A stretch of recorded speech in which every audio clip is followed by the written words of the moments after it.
Hey guys, Sam is here. Welcome back to my channel. Today we're tackling a super interesting topic, leap years and leap months.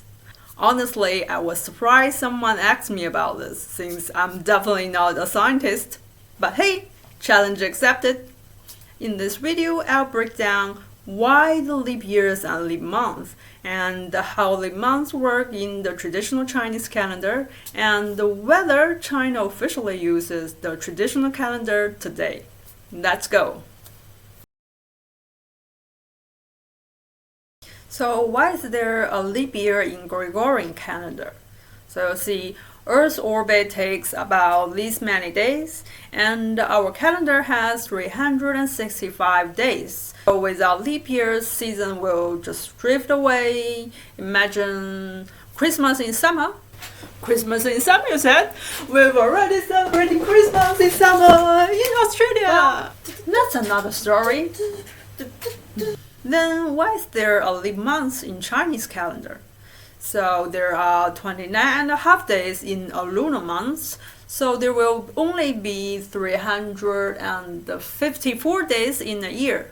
11 days shorter than the solar year. So without leap months, holidays like Spring Festival, aka Chinese New Year, would creep into summer after 17 years. How to deal with that? So Asian Chinese add a whole extra month every 2 to 3 years to sync with seasons. Before we move on to how leap months work in Chinese calendar, there is a big misconception we need to address. Lunar calendar only tracks moon cycles. However, Chinese calendar is a luni-solar calendar because months in Chinese calendar follow moon phases, but the leap months and the solar terms keep seasons aligned. And season caused by what? The sun. So the fun fact here is solar terms are pure sun-based. That's why Qingming, aka Tomb Sweeping Day, is always on April 4th to April 6th. So how leap months work in Chinese calendar? How can you tell there should be one or there shouldn't be one? There's a rule. If a lunar month have no middle solar term, it becomes a leap month. What is a middle solar term, you would ask? Well, let's take a step back. So there are 24 solar terms in a year by Chinese calendar, and divided by 12 months, there should be 2 solar terms for each month, right? The second solar term in each month, we call it 中气. So translated into English, middle solar term. So in other words, if the second solar term is missing in a lunar month, then that lunar month becomes a leap month. I know it's very confusing, so let's see some examples. First, let's look at 2023. We had a leap February in 2023 because in lunar March, there's only Qingming but no green ring. For solar terms, check out my video here. So green ring usually is the second solar term in lunar March, and it was missing. But it's not like it's gone. It fell into the next lunar month. So what happened? We had the normal February and leap February and March, April, and all the rest months. Now let's look at this year, 2025. So we will have a leap June in 2025 for the same reason, because in lunar July, the first solar term, Li Qiu, beginning of autumn, is here. But the second solar term, Chu Shu, end of heat, is missing, and it falls on the first day of next lunar month. So what will happen? We will have the normal June, and then the leap June, and then July, August, and all the rest months.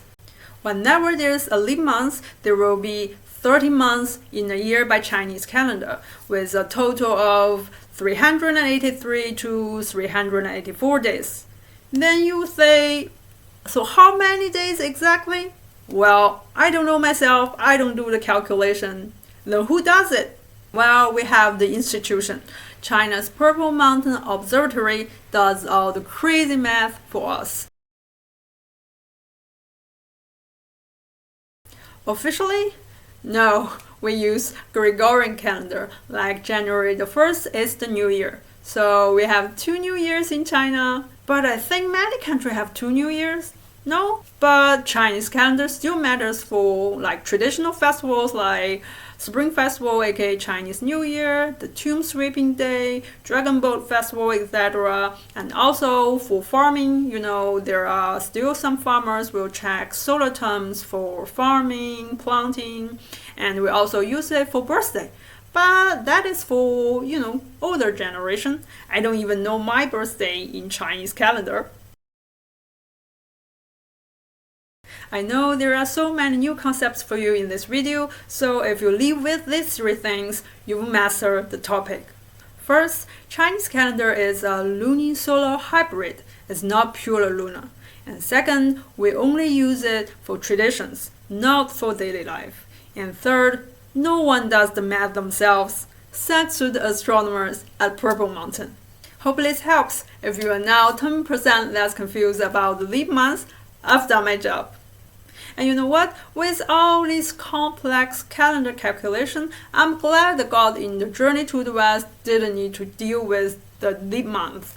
Otherwise, Wukong, the Monkey King, might cause another 30 days of havoc during his heavenly rampage. Think about that.